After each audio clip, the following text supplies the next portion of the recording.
The lid of the coffin creaked open like a reluctant confession, and there, nestled among the wilted roses and faded lace, lay a single yellowed envelope sealed with wax, addressed in Grandma Evelyn's looping script to "My dearest Ryan." Aunt Marlene's gasp sliced through the stifling air of St. Mary's Episcopal Church in rural Ohio, where the scent of polished pews and fresh earth from the grave outside hung heavy, turning every head in the packed sanctuary. "What in God's name is that?" Uncle Harlan muttered, his voice a gravelly rumble that echoed off the vaulted ceilings, as if the building itself recoiled from the intrusion. The family had assembled like reluctant soldiers for Evelyn Hargrove's funeral. 43 souls from Cleveland suburbs to dusty Kansas farms, all blood of her blood, except for one glaring omission: Ryan, her youngest grandson, the black sheep who'd vanished from their lives 5 years ago after coming out as gay. Whispers had slithered through the receiving line like kudzu. Poor Evelyn, carrying that shame to her grave. But now, as Reverend Hayes hesitated, gloved hands hovering over the envelope, the air thickened with something sharper than grief, anticipation laced with dread. Evelyn had been the glue, the feisty matriarch who'd baked apple pies that won county fairs and quoted Maya Angelou at Thanksgiving dinners to shut down Harlan's redneck rants. Born in 1942, she'd outlived 2 husbands and buried a daughter, Ryan's mother, in a car wreck that still haunted family reunions. Her farmhouse on the edge of Milford, with its wraparound porch and creaky swing, had been neutral ground, a place where arguments dissolved into her famous bourbon-spiked pecan pie. Yet in her final months, bedridden with the cancer that gnawed her from the inside, she'd refused to mend fences with Ryan. "Let him be," she'd snapped at Marlene when pressed, her blue eyes fierce even through the morphine haze. Now, that envelope mocked them all, a Pandora's box disguised as heirloom stationery. Reverend Hayes cleared his throat, the microphone crackling like static on an old AM radio. Evelyn left specific instructions for this to be read aloud, in the presence of her family, before the burial. He slit the seal with a pocket knife, unfolding the pages with the reverence of a man handling dynamite. The congregation leaned forward, a sea of pressed suits and floral dresses, the kind of crowd that filled high school football games on Friday nights and potlucks on Sundays. Harlan crossed his arms over his barrel chest, his boello tie askew. Marlene clutched her pearl necklace, lips pursed like she'd just sucked a lemon. As the Reverend began, his voice steady but laced with unease, the words spilled out like bourbon from a cracked jug. "To my family, whom I love more than words can hold, but who have forgotten the boy who made my heart sing." Ryan's name hung in the air, unspoken yet thunderous, and in that moment, the church felt less like a house of God and more like a courtroom, with Evelyn presiding from beyond the veil. Back in the summer of 2018, when Ryan was 22 and fresh out of Ohio State with a degree in graphic design that felt as useful as a screen door on a submarine, the family gathering at Evelyn's farm had been the last bastion of normalcy. The air buzzed with cicadas, and the grill smoked with Harlan's overcooked burgers, slathered in his secret sauce of ketchup and regret. Ryan had arrived late, his beat-up Honda Civic rattling like it shared his nerves, and he'd brought Joseph, tall, broad-shouldered Joseph with the easy grin and calloused hands from his construction job in Columbus. They weren't out to the family yet. Ryan figured he'd ease into it, like dipping a toe in Lake Erie before diving. Joseph had squeezed his hand under the picnic table, a silent anchor. They'd met 6 months earlier at a dive bar in the short north, where Ryan sketched logos on napkins and Joseph nursed a Bud Light after a 12-hour shift framing houses. "Your trouble," Joseph had said that night, his hazel eyes crinkling as he traced Ryan's jawline with a thumb rough as sandpaper. Ryan, with his slim frame, tousled brown hair, and a laugh that could disarm a room, had fallen hard. First for the way Joseph made him feel seen, then for the quiet strength that filled the voids Ryan's family had carved. But the bomb dropped over dessert. Ryan's cousin Becca, home from her missionary stint in Guatemala, had cornered him by the swing. "Saw your Insta, Re. That guy's your roommate, right? Or more." Her tone was all saccharine concern, the kind that masked venom. Before he could deflect, Harlan lumbered over, beer in hand, and the interrogation began. "Ain't natural, boy. Bible says, enough." Evelyn's voice cut through like a switchblade. She'd risen from her lawn chair, all 5'2" of her, gray hair pinned in a victory roll, eyes blazing. "My grandson is a gift from God, same as the rest of you sinners. Sit down, Harlan, before I make you." The table fell silent, forks hovering mid-air, but the damage was done. Whispers turned to cold shoulders, and by Labor Day, Ryan was ghosted, texts unread, invites revoked. Evelyn alone kept the line open, late-night calls where she'd say, "You're my wild card, kiddo. Play your hand your way." Now, 5 years later, those calls had dwindled to postcards, Evelyn's shaky handwriting updating him on the farm's leaky roof or Harlan's latest fishing yarn. The last one arrived 2 weeks ago. "Come home, Ryan. Secrets die with me if you don't." He'd stared at it in their cramped apartment in Pittsburgh, Joseph at his side, and crumpled it into his fist. "She doesn't mean it," he'd lied, because facing the truth, that his family saw him as a stain, hurt worse than the cancer eating her. Joseph had pulled him close that night, their bodies fitting like puzzle pieces worn smooth by time. "We go together, or not at all," he'd murmured, lips brushing Ryan's temple. They'd built a life in the Steel City, Ryan freelancing logos for queer-owned startups, Joseph climbing the ranks at a union crew rehabbing old mills. Weekends were stolen, hikes in Frick Park, brunches at Pamela's Diner where the pancakes drowned sorrows in maple syrup. Love like theirs was a quiet rebellion, forged in stolen glances and shared silences. But Evelyn's death had cracked it open, raw and bleeding. In the church, the Reverend's voice trembled as he read on. "And to Ryan, who I failed by not fighting harder. Know that your heart is the bravest thing I've ever known." Gasps rippled through the pews. Marlene's hand flew to her mouth. Harlan's face reddened like overripe tomatoes. Becca shifted uncomfortably, her missionary glow dimmed. The family photos on the program, Evelyn beaming at Ryan's high school graduation, arms slung around his shoulders, suddenly felt like evidence in a trial. Reverend Hayes paused, folding the letter with care. "She asks that Ryan be fetched, if he's willing." The burial waits. Eyes turned to the doors, expectant, as if sheer will could summon the prodigal son. Outside, the November wind whipped leaves across the gravel lot, carrying the faint toll of the church bell, a reminder that time, like family, didn't pause for regrets. Ryan paced the linoleum kitchen in their Bloomfield walk-up, the kind of place where radiators clanged like distant thunder and the view was brick walls etched with graffiti hearts.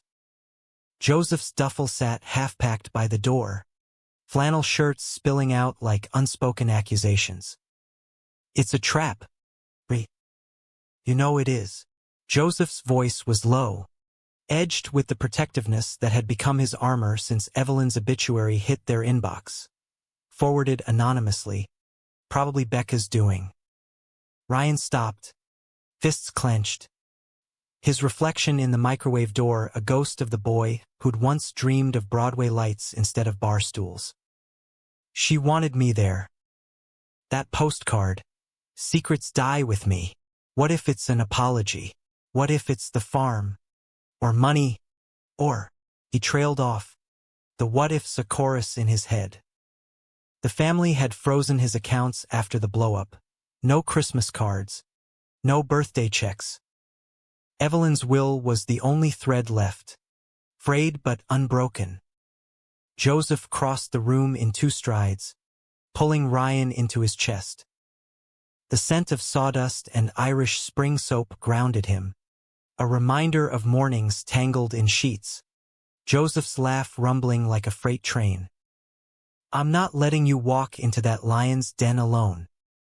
But if we go, it's on our terms. No hiding who we are. His fingers threaded through Ryan's hair, tugging gently, a promise sealed in touch. They'd loaded the car at dawn. Pittsburgh's steel skeletons fading in the rearview as I-76 East bled into Ohio's flatlands. Cornfields stretched like golden seas under a slate sky, dotted with silos that looked like tombstones. Radio static gave way to Carrie Underwood ballads, then NPR segments on midterm elections. Red states turning bluer, but not fast enough for Ryan's tastes. Joseph drove, one hand on the wheel, the other on Ryan's knee, a steady pulse against the storm brewing inside. Milford appeared like a faded postcard, the single stoplight at Main and Elm, the diner with its neon open sign flickering like a liar's promise.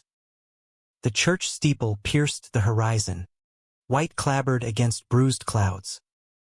Ryan's stomach knotted as they parked in the overflow lot, Joseph's truck a foreign beast among the sensible sedans. Ready? Joseph asked, but his eyes said he knew the answer. Inside, the service was in full swing, hymns swelling like waves, the organ's wheeze a counterpoint to muffled sobs. They slipped into the back pew, Joseph's arm brushing Ryan's in silent solidarity. Heads turned, Cousin Tim's double-take, Aunt Marlene's narrowed eyes. Harlan spotted them last, his scowl deepening the lines on his weathered face. But Evelyn in her Sunday best, waxen and serene in the open casket, seemed to smile. Then the envelope. The reading. The summons. Ryan's name echoed like a gunshot, and the sanctuary froze. Joseph's grip tightened on his hand, knuckles white. Your call, babe, he whispered, but Ryan was already rising, legs leaden, heart a war drum. The aisle felt endless, a gauntlet of stairs that pinned Ryan like butterflies to corkboard. Whispers hissed in his wake. He showed, with that man, Evelyn's doing, mark my words, each one a barb sinking deeper. Joseph's presence at his side was a shield, broad and unyielding, but even he couldn't block the chill that seeped from the family's collective judgment. Reverend Hayes met Ryan's eyes with a nod of quiet compassion, extending the letter like a baton in a relay of redemption. Ryan's fingers trembled as he took it, the paper warm as if Evelyn's hand still clutched it. He didn't read aloud. The words were for him alone. Private resurrection. My wild card. It began, her script looping like wind through willows. They'll fight you. But remember, love isn't a battlefield. It's the flag we wave anyway. I've left you the farm, the swing, the secrets in the attic. And one more, I loved like you do. A woman, once, in the war. She was my Joseph. Forgive them, but don't forget yourself. Tears blurred the ink, but the truth seared clear. Evelyn, the pillar of PTA meetings and church suppers, had hidden her own queer heart, buried under layers of 1950s propriety. The sanctuary held its breath as Ryan folded the letter, tucking it into his jacket pocket next to the crumpled postcard. "She forgives me," he said, voice cracking like thin ice. "But it's me who needs to forgive you all." Murmurs erupted, Harlan's chair scraping. Marlene's "Now wait just a minute." But the Reverend raised a hand, invoking Evelyn's final wish. Let him speak. And so Ryan did, words tumbling out like floodwaters after a dam break. He spoke of the picnic, Becca's betrayal with that Instagram sleuthing, Harlan's Bible thumping that twisted scripture into a noose. "You called me an abomination, Uncle. Said I'd burn for loving like this." His gaze swept the room, landing on his mother's empty spot. Gone too soon, but her absence a ghost egging him on. Joseph stood sentinel, thumb tracing circles on Ryan's wrist, a Morse code of, "I've got you. You shut me out because I wouldn't play straight," Ryan continued, the pun unintended but landing like a gut punch, drawing uneasy chuckles from the younger cousins. "But Grandma? She saw me. She loved me, us without conditions. And now she's gone. And this family's fractured because we couldn't handle a little color in the rainbow." The stained glass above the altar caught the light then, fracturing into prisms that danced across the coffin, painting Evelyn's face in hues of defiant joy. Harlan lumbered to his feet, face purple as a bruised plum. "Boy, you got no right comin' here, stirrin' pots after all this time." Evelyn was old, confused. Ryan's laugh was bitter, edged with 5 years' worth of therapy bills and bar fights. "She wrote this sober as a judge. And that farm is mine now. The one you all eyed for your McMansions and hunting lodges." Gasps rippled. Marlene clutched her chest like a silent film star. The will hadn't been read yet. Lawyer Thompson lurking in the vestibule, bifocals perched like a vulture's beak, but Evelyn's letter was prelude enough. Joseph stepped forward then, his voice a low Ohio drawl honed on construction sites. "Ryan's not alone in this. I'm Joseph, his partner. 5 years, through thick and thicker. We came because Evelyn asked. Out of respect. But if respect's a one-way street here, we'll turn around." His stance was casual, but the set of his jaw said he'd swing if needed, not fists, but words like hammers. The tension coiled like a spring, ready to snap. Becca rose, her sundress a floral flag of surrender. "Ryan, I'm sorry. That post. I was scared for you, for us. But I get it now. Mom's letter. It's like she's here, kicking our asses." A few nods, tentative as saplings in wind. Tim, the cousin with the craft beer gut, clapped slowly, building to applause that spread like wildfire, half-hearted at first, then fervent, drowning Harlan's grumbles. Reverend Hayes seized the moment. Evelyn wanted unity. Let's honor that. Close the casket, and to the grave with full hearts. Ushers moved, the lid sealing with a finality that echoed Ryan's resolve. As the procession formed, arms linked in uneasy truce, Ryan felt Joseph's breath on his neck. "Proud of you," he murmured, and in that whisper, the world righted a fraction. The graveside was a windswept hill overlooking Milford's ribbon of river, where willows wept into the current like forgotten lovers. Folding chairs sank into the soft earth, programs fluttering like startled birds. Evelyn's plot nestled beside Grandpa Walt's, a double headstone etched with, "Till we meet again." The family clustered, a patchwork quilt of grudges and genes, as dirt rained from the shovel thud onto the lowered casket. Ryan stood at the edge, Joseph's hand a warm weight in his. Flashbacks flickered. Evelyn teaching him to bait hooks at dawn. Her laughter when he hooked his thumb instead. Pain's just life's way of saying you're alive, kiddo. Now, that pain bloomed fresh, mingled with the letter's revelation, her wartime love. A nurse named Clara, stolen by time and taboo.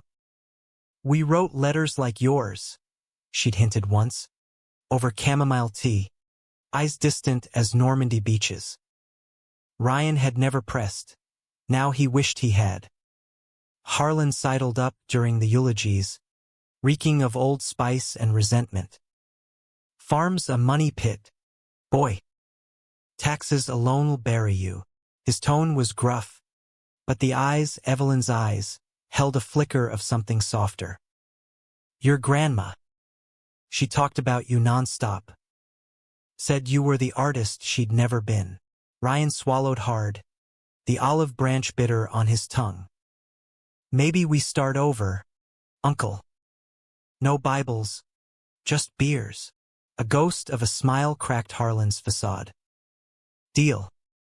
But if that fella of yours breaks your heart, I'll bury him next to her.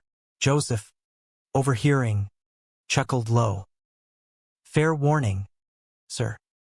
But hearts like ours, they're built to last. As the crowd thinned, cousins hugging goodbye with promises of group chats, Marlene pressing a Tupperware of pie into Ryan's hands. The sun dipped low, gilding the hill in amber. Ryan lingered, tracing the headstone's letters. Thanks, Graham. For the secrets. For the love. Wind carried his words away, but Joseph heard, pulling him close. She's watching, you know. Probably cussing Harlan out in heaven. They drove back to the farmhouse that evening, the old Ford pickup loaned by Tim rattling over potholes like bones.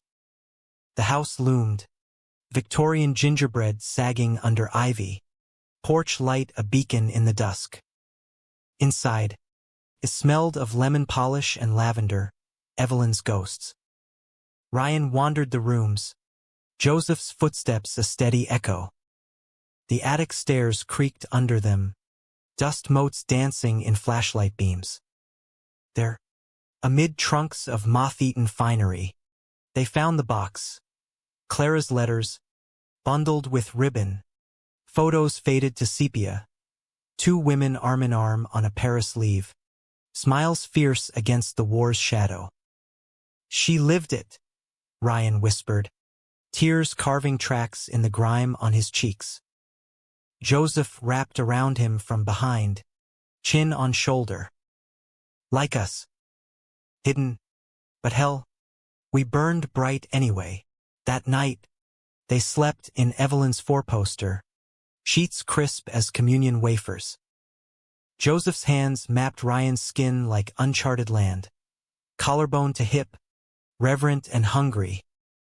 You're my secret worth keeping, Joseph breathed, as they moved together, slow and sure, the house sighing approval around them. Outside, owls hooted a lullaby, and for the first time in years, Ryan dreamed not of exile, but homecoming. But dawn brought the lawyer's call, Thompson, voice clipped as a bad haircut. The reading's tomorrow, 10 a.m. At the office. Whole families expected. Ryan's stomach dropped. The farm was one thing. The will could upend everything. Joseph brewed coffee strong as tar, sliding a mug across the formica. Whatever it is, we face it. Together. Milford's main drag buzzed with Monday mundane. Tractors idling at the feed store, kids on bikes dodging puddles. The law office squatted in a strip mall next to the laundromat. The sign faded like forgotten promises. Inside, the conference room was a pressure cooker, Harlan nursing black coffee, Marlene fussing with doilies, Becca scrolling her phone with guilty glances. Ryan and Joseph took seats at the end, hands clasped under the table, a united front. Thompson cleared his throat, spectacles glinting. Evelyn's estate, the farmhouse to Ryan, outright. Savings split equal among grandchildren. But the codicil. He slid a paper across, Evelyn's signature bold as brass. A trust for Ryan and his partner, Joseph, to foster queer youth in Milford, a safe house, programs, the works, funded by the sale of Harlan's South 40. The room detonated. Harlan slammed his fist, coffee sloshing. That land's been Hargrove for generations. She can't. She did, Thompson said mildly. And she named reasons.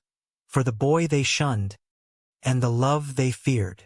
Marlene's sobs broke the standoff. We were wrong, Ryan. God, so wrong. Apologies cascaded then, tentative bridges over chasms. Becca hugged him fierce, whispering, proud of you, cuz. Even Harlan grunted assent, eyes wet. Guess I owe you that beer. As they filed out, the weight lifted, feather light. Joseph squeezed Ryan's hand. Your grandma? A goddamn warrior. Ryan laughed, the sound free and full.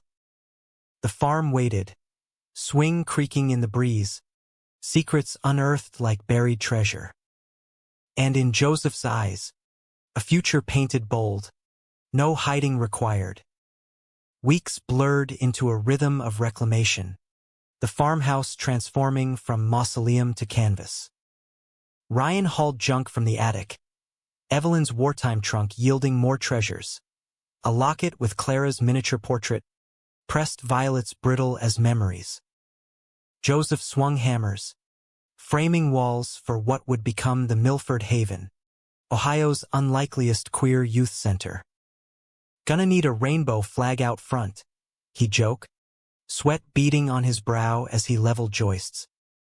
Ryan sketched logos on graph paper, swirling hearts intertwined with willow branches, a nod to the river that cradled their secrets.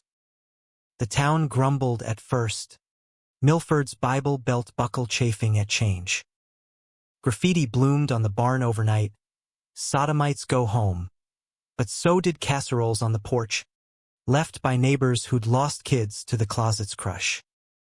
Harlan showed up unannounced one Saturday, toolbox in hand. Can't let you boys do it all, he muttered, avoiding eyes as he patched the roof. Over lukewarm beers on the swing, he cracked open. Evelyn told me about Clara, once. Drunk on moonshine, after Walt died. Said it broke her, but made her stronger. Wish I'd listened sooner. Ryan nodded, the swing's chains groaning like old bones. You listening now? Harlan's laugh was rusty. Hell, I'm trying. That trust, it's smart. Kids need a soft landing. Joseph, eavesdropping from the kitchen window, shot Ryan a wink. Their nights were oases, dinners of takeout Thai on the rug, Evelyn's records spinning Billie Holiday croons. Joseph's touch was a language of forgiveness, bodies speaking what words fumbled. I love you, etched in every curve and gasp. But betrayal lurked, a serpent in Eden. It slithered in via email, forwarded from an anonymous sender, Becca's old missionary group, digging into Ryan's past.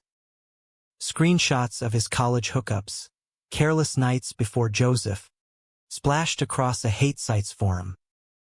Peddling sin in Grandma's house, the headline sneered. Ryan's hands shook as he scrolled, Joseph's arm around him a dam against the flood. It's nothing, Joseph soothed, but his jaw clenched like plywood. The storm broke at the center's soft opening, a potluck under strung lights, rainbow banners fluttering like prayers. 30 souls showed. Local teens with wary eyes, parents clutching hands, Reverend Hayes blessing the space with a prayer that quoted Leviticus alongside Corinthians. Harlan manned the grill, flipping veggie burgers with surprising grace. Then Becca burst in, face ashen, phone clutched like a grenade. "Ryan, it's online. Everywhere. They twisted it. Said you're recruiting." The room hushed, eyes darting.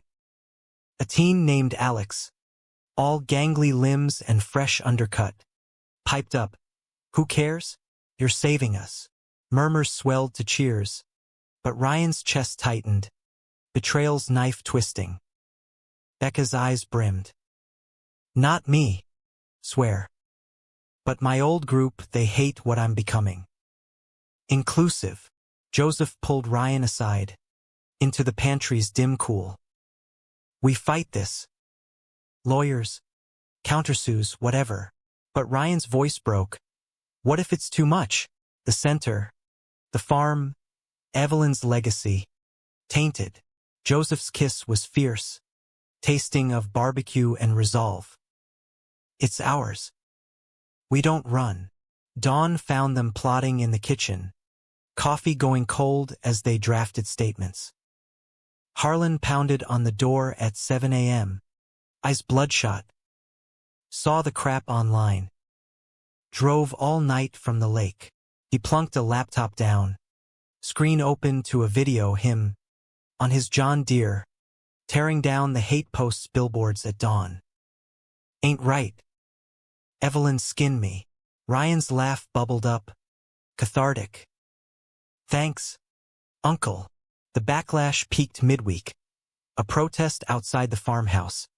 Pickets waving repent signs, led by a firebrand pastor with a megaphone voice like gravel in a blender.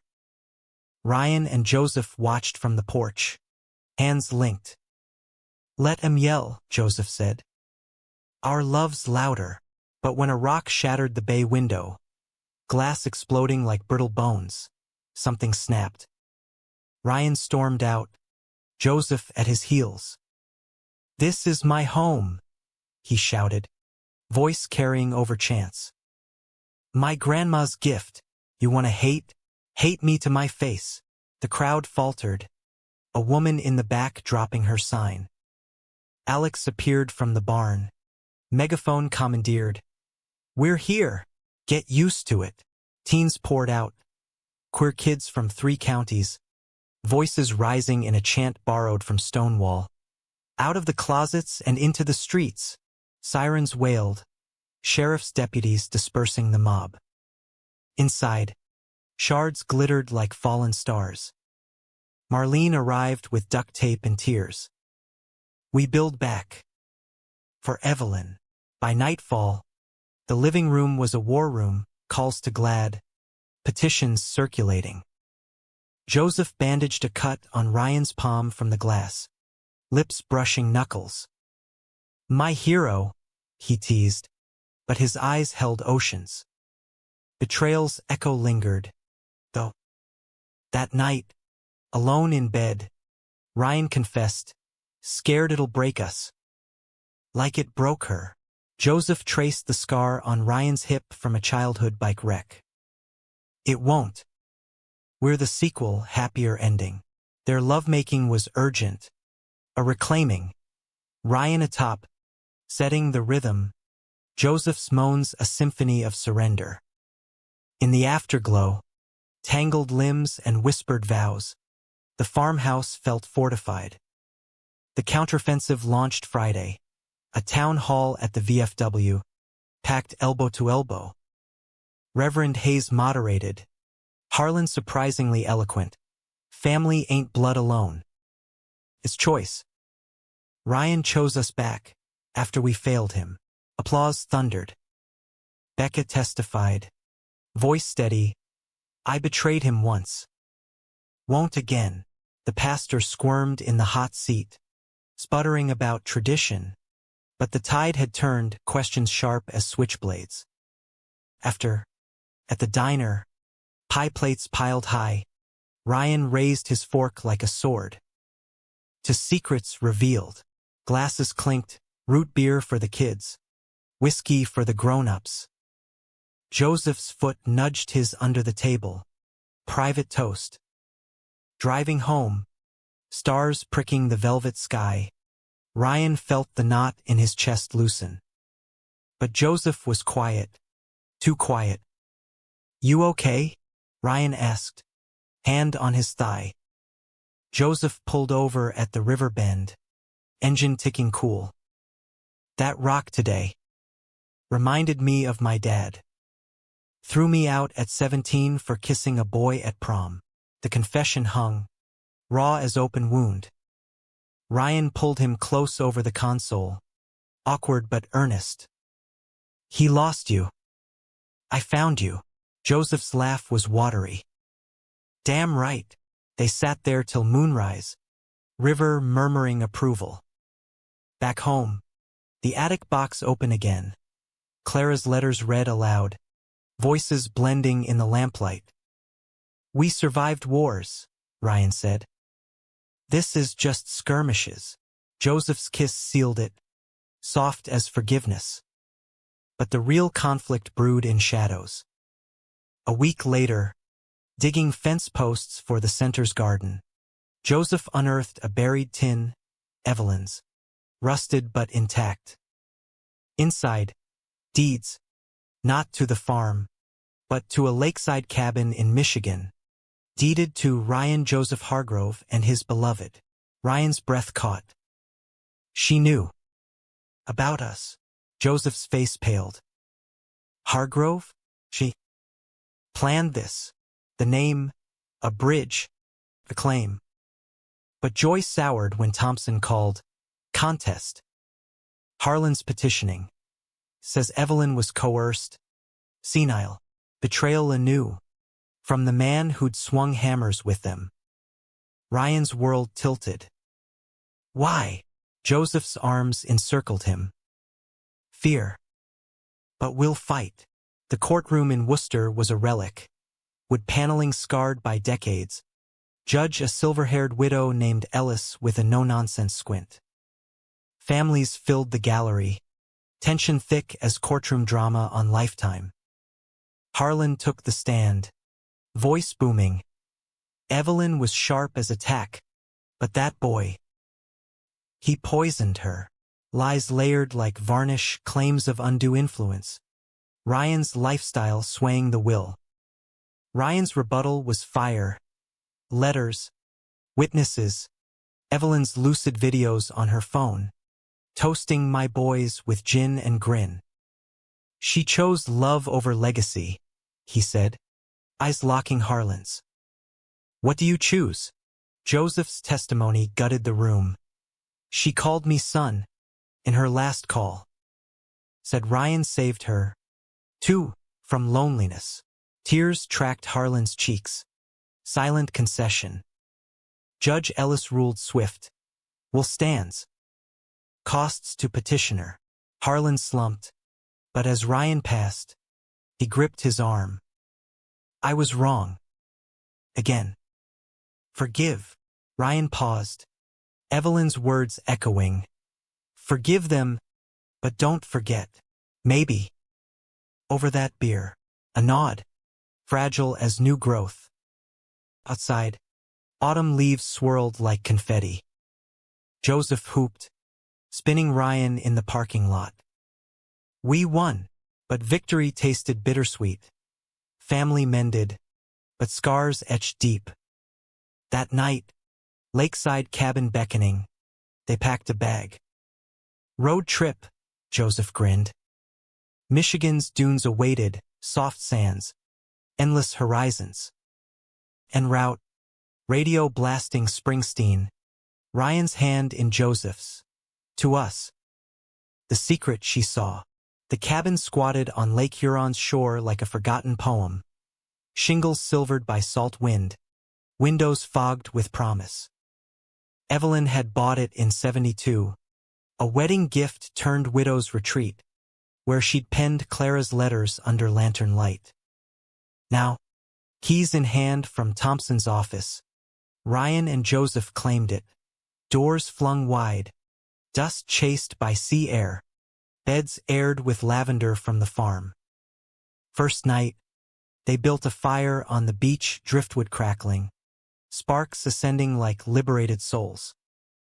Joseph's guitar, salvaged from the attic, strummed folk tunes, Dylan covers laced with off-key harmony. Ryan leaned into him, head on shoulder, the lake's lap a lullaby. She knew we'd need this, Ryan murmured. A place to breathe, Joseph's fingers stilled on strings. Or hide, the question hung, laced with the week's wounds, Harlan's contest, the town's lingering stares. No hiding, Ryan vowed, turning to straddle him, firelight gilding their skin. The kiss deepened, urgent as tide, hands roaming, clothes shed like old skins. They made love on the sand, waves whispering encouragement, Joseph's body an anchor in the swell. Afterward, wrapped in a wool blanket stamped U.S. Army, they traced constellations, Orion's belt a bridge to Evelyn's stories of foxholes and first kisses. But dawn dragged conflict ashore. Ryan's phone buzzed, Becca, frantic, Harlan's drinking heavy, talking regret, but he told the pastor about the cabin. They're coming to reclaim it for the family. Joseph's curse was low, Midwestern thunder. Son of a bitch. After the ruling, the drive back was a pressure cooker, I-75 a vein pulsing south. Ryan white-knuckled the wheel, Joseph's playlist of angry punk a futile salve. Milford's outskirts blurred, tractors in fields, Jesus saves billboards mocking. The farmhouse loomed, but so did trucks, Harlan's rusted Chevy, pastor's sedan, a half-dozen pickups circling like wolves. They spilled out, a lynch mob light, torches absent, but pitchfork eyes present. Harlan front and center, flask glinting. Cabins Hargrove land, boy. You twist it like you twisted her. Slurs flew. Fairy tale ending? More like hellfire. The pastor thundered scripture, megaphone amplifying venom. Joseph stepped forward, chest broad as a barrier. Back off. Court said it's ours. But a shove, some cousin's beer-fueled bravado ignited. Fists flew. Joseph's haymaker dropping the instigator, Ryan dodging wild swings. Chaos reigned, shouts, scuffles, a woman's scream as the barn's side mirror shattered. Sheriff arrived, sirens blaring, dispersing the fray. Harlan, bloodied lip, spat, "You ain't family." Ryan, adrenaline crashing, advanced. "We were. Till you made us ghosts." The words landed like uppercuts. Harlan deflated, flask slipping to gravel. Handcuffs clicked. Assault charges for the brawlers. Harlan cited for incitement. As deputies hauled them away, Marlene emerged from the shadows, face streaked. "He's broken, Ryan." The contest. It was pride, not hate. Evelyn's ghost haunts him. Ryan's pity warred with rage. Tell him to exorcise it in jail. Alone. The farmhouse echoed hollow. Joseph iced a split knuckle, Ryan bandaging a gash on his brow. "We can't stay," Joseph said, voice hollow. "Not like this." Ryan's heart fractured. The center? The kids. Joseph's eyes, hazel storms, met his. Portable. Pittsburgh's got space. Packing gutted him. Evelyn's quilt folded. Clara's box sealed. But a knock. Alex, teen rep from the center, with a pie and petition. Towns rallying. Online donations pouring in. Harlan's crew, half apologized already. Hope flickered. Fragile.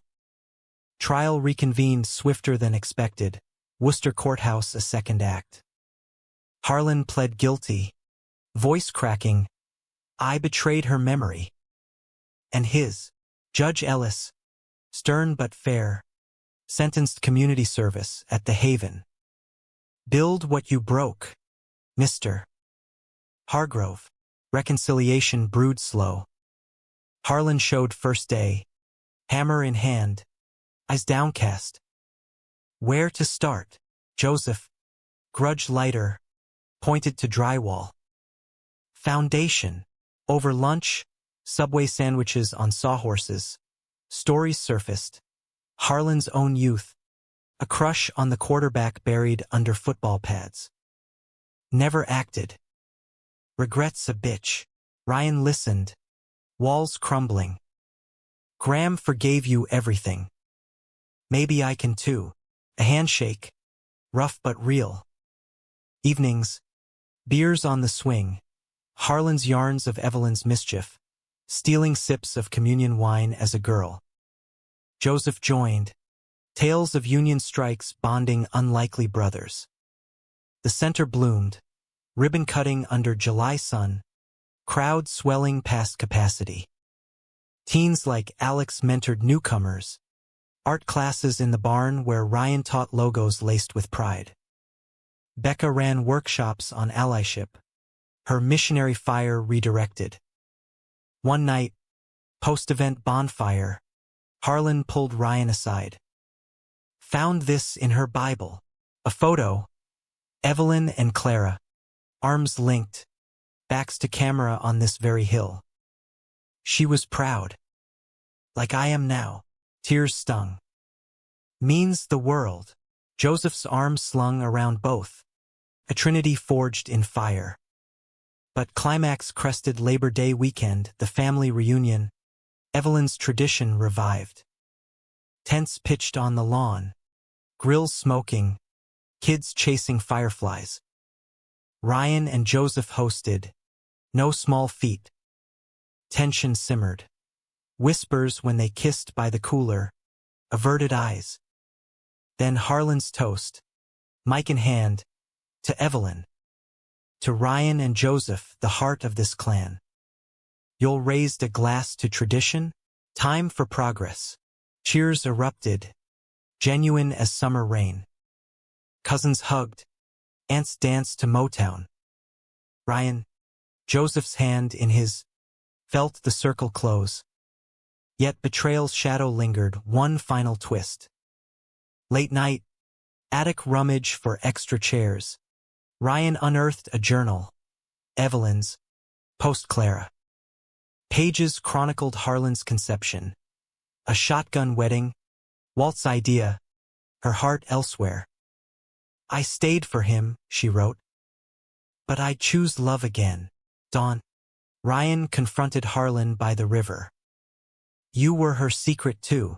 Harlan's face crumpled. New bits. Hated that it made me. Question. Ryan clasped his shoulder. Questions make us human. The revelation mended fractures. Harlan opening up at AA meetings. Sharing vulnerabilities. The Haven thrived. A beacon drawing youth from Cleveland to Toledo. Ryan's designs went viral, queer icons for national campaigns. Joseph proposed on the swing. Ring simple silver. Marry me. Wild card.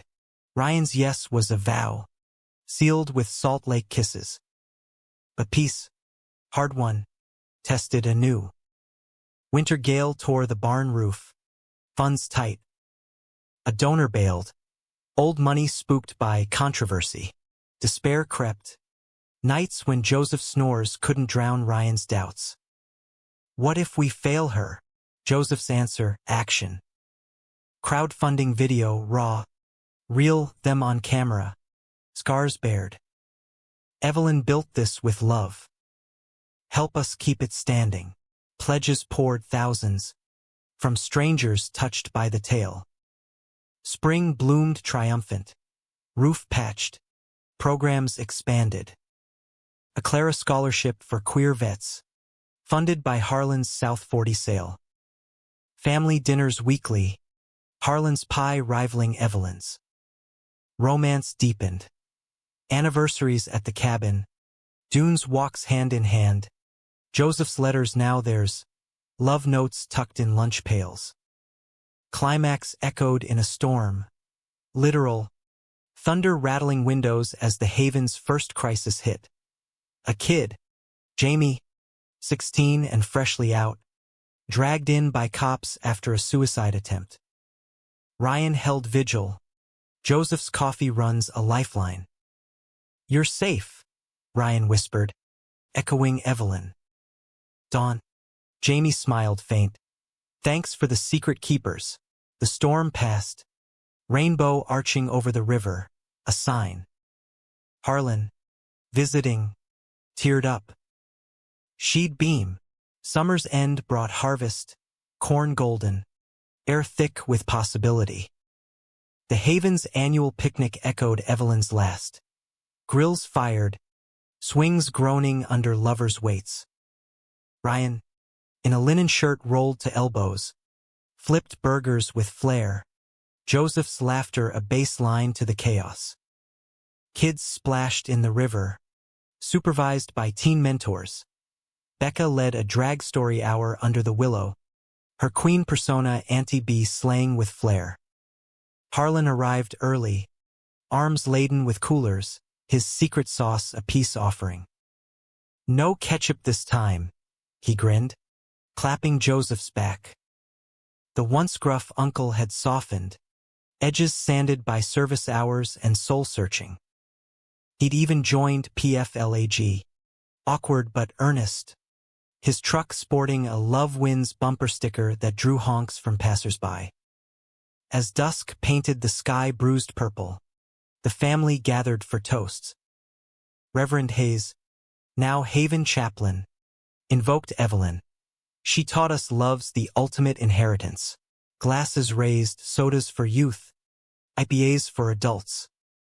Ryan's turn came, voice steady. "Graham left us more than land. She left grace. For the shunned, the secret keepers, the fighters, eyes on Joseph, love raw, and for the ones who make it worth it." Cheers swelled, but Harlan's face tightened, a shadow crossing. Later, by the fire pit, he pulled Ryan aside. "One more secret. The contest wasn't just pride." He handed a letter, his own scrawl. "Thought if I won the land, I could buy you out, give you the cabin free and clear. No ties to us failures." Ryan's throat closed. "You bankrupted yourself." Harlan shrugged, flames flickering in eyes gone gentle. "Worth it." But losing taught more. Embrace followed, rough and redemptive, uncle and nephew, mending the unmendable. Joseph found them there, brow furrowed. "Everything," Ryan nodded, pulling him in. "Family's messy. But ours." Night deepened, picnic fading to embers. Couples drifted, teens to bonfire tales, adults to porch swings. Ryan and Joseph stole to the attic, Clara's box open like a talisman. "Think she'd approve?" Joseph asked, fingers lacing Ryan's. "Hell yes. She'd demand cake." Laughter bubbled, dissolving into kisses, slow, exploratory, the attic's dust a confetti of history. Their lovemaking was a ritual, Joseph's strength yielding to Ryan's lead, bodies a dialogue of trust. "Forever," Joseph gasped, climax cresting like waves. Ryan's release followed, affirmation. Afterward, curled in quilts, they dreamed aloud, expanding the haven to camps, scholarships, a library of queer lore. Fall unfurled in amber waves, the center a hub, therapy sessions in the sunroom, art shows in the barn. Jamie thrived, interning as graphic aid to Ryan, logos blooming bold. National press sniffed the story, Ohio farm turns Heartland Haven. Interviews where Ryan credited Evelyn, she was the first out, Winter's hush brought wedding plans, small, Milford made, vows under the willow, Harlan walking Ryan down the aisle of strung lights. Invites went wide, family full, town allies, even the pastor reformed, contrite. Joseph's suit, borrowed from Tim, hung perfect. Ryan's boutonniere, a willow sprig, nodded to roots. Ceremony day dawned crisp, lake effect snow dusting the farm like sugar. Guests filled hay bales, Marlene dabbing eyes, Becca officiating with flair. Reverend Hayes co-led, blending rites. In a world of secrets, he intoned, you chose truth. Rings exchanged, simple bands engraved wild cards, sealed with a kiss that drew whoops. Reception spilled porch to pasture. Harlan's band, surprising fiddler, pies piled high. First dance, Ryan and Joseph to At Last, Etta James crooning soul deep. Worth the wait, Joseph murmured, leading smooth. Whispers in ears, love you more tomorrow. Honeymoon at the cabin, blizzards blanketing dunes, fires roaring. They wrote letters, Evelyn's style, Joseph's, of building empires, Ryan's, of painting dreams. Our legacy, they signed, sealing with wax. Spring renewal, Haven's groundbreak for expansion, a dorm for runaways, funded by Gala. Harlan emceed, jokes landing gentle. From betrayer to best man, Evelyn's miracle. Years wove forward, adoptions talked, kids of their own in dreams. Ryan's book, Swing Secrets, bestseller. Evelyn's letters, their story, a beacon. Joseph climbed foreman, union rep fighting for fair wages, pride flag on every site. Conflicts echoes faded, but lessons lingered. A teen crisis, hate crime scare, tested, but community rallied, stronger. Harlan, graying, visited weekly, Grandpa Joe to their wards. Climax revisited in quiet, Ryan's 40th, surprise party at the farm. Blinded folded to the attic, unveiled, a mural. Teens' hands, rainbows weaving Evelyn's script, love wins. Joseph's gift, a swing, rebuilt sturdier. For the long haul, tears flowed, Harlan's toast, to secrets that save, laughter, love, legacy. Ending humanistic, no tidy bow, life's a tapestry, threads tangled but true. Ryan and Joseph, hands clasped on the swing, watch sunsets paint the river gold. Evelyn's voice, wind whispered, play your hand. They did bold, unbroken. In Milford's heart, a family reborn queer, queerly beloved, eternally swinging toward dawn.